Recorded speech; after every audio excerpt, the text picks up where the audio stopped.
ഇന്നത്തെ വീഡിയോയിൽ നമ്മൾ എന്താ ചെയ്യാൻ പോകുന്നതെന്ന് വെച്ച് കഴിഞ്ഞാൽ ഫോട്ടോഷോപ്പ് ഓപ്പൺ ചെയ്ത് കഴിഞ്ഞാൽ അതിനകത്ത് എന്തൊക്കെയാണ് വരുന്നത്, അതിന് വിളിക്കുന്ന പേരെന്താണ്, അതിനെ എങ്ങനെ അറേഞ്ച് ചെയ്യാം, ഈ 3 കാര്യങ്ങളാണ് നമ്മൾ നോക്കുന്നത്. അപ്പോൾ ഈ കർസർ ഒന്ന് എപ്പോഴും ശ്രദ്ധിക്കുക. അപ്പോൾ ഈ കർസർ ഇങ്ങോട്ട് മുകളിലോട്ട് ചെല്ലുമ്പോൾ ഈ ഒരു ഭാഗത്തിന് വിളിക്കുന്ന പേര് മെനു ബാർ എന്നാണ്. അതായത് ഫയൽ, എഡിറ്റ്, ഇമേജൊക്കെ കിടക്കുന്ന ഈ ഒരു ഭാഗത്തിന് വിളിക്കുന്ന പേര് മെനു ബാർ. ഇതിൻ്റെ താഴെ കിടക്കുന്ന ഈ ഒരു ബാറിന് വിളിക്കുന്ന പേര് ഓപ്ഷൻസ് എന്നാണ്. ഇതിനെ വിളിക്കുന്ന പേര് ടൂൾസ് എന്നാണ്. ഇത് നമ്മുടെ പേജാണ്. ഈ പേജിൻ്റെ പേരാണ് അൺടൈറ്റിൽഡ് വണ്ണെന്ന് കൊടുത്തേക്കും. നമുക്ക് ഇഷ്ടമുള്ള പേര് കൊടുക്കാവുന്നതാണ്. അതിനുശേഷം വലത്തേക്ക് വന്നു കഴിഞ്ഞാൽ ഇവിടെ എന്തൊക്കെയോ കിടപ്പുണ്ടല്ലേ, എന്തോ പരസ്യം കാണുന്ന പോലെയൊക്കെ എന്തൊക്കെയോ കാണുന്നുണ്ട്. അപ്പോൾ ഇതിനകത്ത് ഫസ്റ്റ് കിടക്കുന്നത് കളറാണ്. ഈ കളറിനെ മാത്രം ഞാൻ പ്രസ് ചെയ്ത് വെളിയിലേക്ക് ഇറക്കുകയാണ്. അപ്പോൾ ഈ ഒരു ഭാഗത്തിന് പറയുന്ന പേര് പാനൽ എന്നാണ്. അപ്പോൾ ആ ഓരോ പാനലുകളാണ് ഇതിനകത്ത് കിടക്കുന്നത്. ഇപ്പോൾ ഈ പാറ്റേൺസിനെ വിളിച്ച് വെളിയിലോട്ട് ഇറങ്ങിക്കഴിഞ്ഞാൽ പാറ്റേണിൻ്റെ പാനൽ കാണാം, ഗ്രേഡിൻ്റെ പാനൽ കാണാം, സ്വാച്ചസിൻ്റെ കാണാം, അതെല്ലാം ഒരുമിച്ച് കിടക്കുകയാണ്. അപ്പോൾ ഞാൻ ഈ കളറിൻ്റെ പാനലങ്ങ് കൈ തട്ടി ക്ലോസ് ആയെന്ന് വിചാരിക്കുക, അല്ല ക്ലോസ് ആക്കിയെന്ന് വിചാരിക്കുക. അപ്പോൾ അത് വീണ്ടും വേണമെങ്കിൽ വിൻഡോയിൽ ചെന്നാൽ മതിയാകും. വിൻഡോയിൽ ചെന്ന് കഴിഞ്ഞാൽ എന്ത് ചെയ്യും, കളർ കിടക്കും. അതിൻ്റെ താഴെ ഗ്രേഡിയൻറ്റും കിടപ്പുണ്ട്.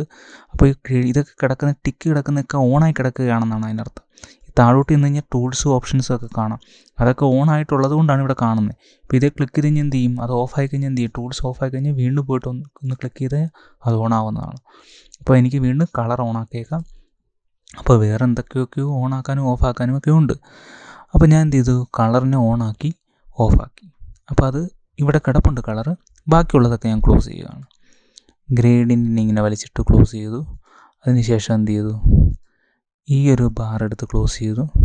ഞാൻ ലെയറിനെയും കൂടെ എടുത്ത് വെളിയിലിട്ടിട്ട് ബാക്കിയെല്ലാം ലെയർ ഒഴികെ ബാക്കി എല്ലാത്തിനും ഞാൻ എന്ത് ചെയ്തു, ക്ലോസ് ചെയ്ത് കളയുക.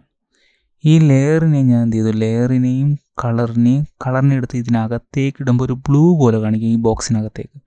അപ്പോൾ അത് രണ്ടും ഒരുമിച്ചായെന്നാണ്. അപ്പോൾ ഈ രണ്ടും കൂടെ ഞാൻ എന്ത് ചെയ്തു, ഈ മുകളിലുള്ള ഈ ബാറിൻ്റെ ഇവിടെ പ്രസ് ചെയ്ത് വലത്തേക്ക് കൊണ്ടുചെല്ലുക. വലത്തേക്ക് കൊണ്ടുചെല്ലുമ്പോൾ ഒരു ബ്ലൂ പോലെ കാണിക്കുക. എന്ന് വെച്ചാൽ അവിടെ ചേർന്ന് കിടക്കണമെന്നാണ്. അപ്പോൾ വിട്ടു കൊടുത്ത് ഞാൻ എന്ത് ചെയ്യും, അവിടെ ചേർന്ന് കിടക്കുക. അപ്പോൾ ലെയർ ഇപ്പുറത്ത് കിടപ്പുണ്ട്, കളർ ഇപ്പുറത്ത് കിടപ്പുണ്ട്.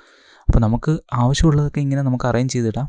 ഇപ്പോൾ ഞാൻ തൽക്കാലം ഇതൊക്കെ നിങ്ങളെ കാണിക്കാൻ വേണ്ടി മാത്രം ലെയറും കളറും ഇട്ടു. ഇത് അത്യാവശ്യമുള്ള കാര്യങ്ങൾ തന്നെയാണ്. അപ്പോൾ ഇതെപ്പോഴും എനിക്ക് ചെയ്യാൻ പറ്റത്തില്ല. എനിക്കൊന്ന് സേവ് ചെയ്ത് വെക്കണം ഇത്. അപ്പോൾ നമ്മുടെ വർക്ക് സ്പേസ് ആക്കി നമുക്ക് സേവ് ചെയ്ത് വെക്കാം. അപ്പോൾ വർക്ക് ചെയ്യാൻ നമുക്ക് എന്തൊക്കെ ആവശ്യമുണ്ടോ അതിനെയാണ് വർക്ക് സ്പേസ് എന്ന് പറയുന്നത്. അതിവിടെ ലെയറും കളറും മാത്രമാക്കി നമ്മൾ വെച്ചു. അതിന് നമുക്ക് സേവ് ചെയ്ത് വെക്കാനായിട്ട് വിൻഡോ ഈ മുകളിലേക്ക് ഈ ആരോ മാർക്ക് ക്ലിക്ക് ചെയ്ത് മുകളിലോട്ട് ഇന്ന് വർക്ക് സ്പേസിനകത്ത് പോവുക, ന്യൂ വർക്ക് സ്പേസിനകത്ത് പോവുക, ഇവിടെ സേവ് ചെയ്ത് വെക്കാം. ഞാനിപ്പോൾ എന്ത് ചെയ്യുന്നത്, ചുമ്മാ അത് 6 ഇങ്ങനെ ചുമ്മാ സേവ് ചെയ്ത് വെക്കുക.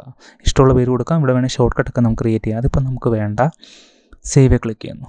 അപ്പോൾ വേറെ എന്തെങ്കിലും വർക്ക് സ്പേസാണ് കിടക്കുന്നതെന്ന് വിചാരിക്കുക. വിൻഡോ വർക്ക് സ്പേസ്, ഇപ്പോൾ മോഷൻ എന്തെങ്കിലും ആണ് കിടക്കുന്നത് വിചാരിക്കുക. അപ്പം നിങ്ങളുടെ വർക്ക് സ്പേസ് ആക്കണമെങ്കിൽ നിങ്ങൾ കയറിയ ശേഷം എന്ത് ചെയ്യുക, ഫോട്ടോഷോപ്പ് ഓപ്പൺ ചെയ്ത ശേഷം വർക്ക് സ്പേസിൽ ചെല്ലുക, RR ക്ലിക്ക് ചെയ്യുക. അത്രയേ ഉള്ളൂ.